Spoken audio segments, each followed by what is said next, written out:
ఒక్క దేవుడి కోసం 12,000 మంది ప్రాణాలు అర్పించిన నిజ సంఘటన మీకు తెలుసా?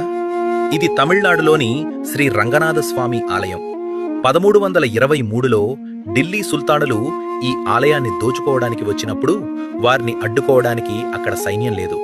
స్వామివారి విగ్రహాలను దాచడానికి అర్చకులకు కొంత సమయం కావాల్సి వచ్చింది. అప్పుడు 12,000 మంది సాధారణ భక్తులు గుడిద్వారం ముందు ఒకరి చెయ్యి ఒకరు పట్టుకొని ఒక మానవహారంలా నిలబడ్డారు. ఆ దుర్మార్గపు సైన్యం వారిని ఊచకోత కోస్తున్నా కూడా వారు కదలలేదు.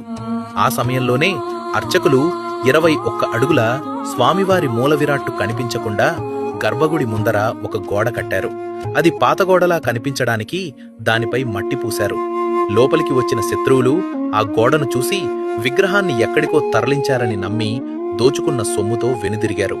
సరిగ్గా 48 ఏళ్ల తర్వాత విజయనగర రాజుల ఆధ్వర్యంలో ఆ గోడను పగలగొట్టి చూస్తే స్వామివారు చెక్కుచెదరకుండా దర్శనమిచ్చారు.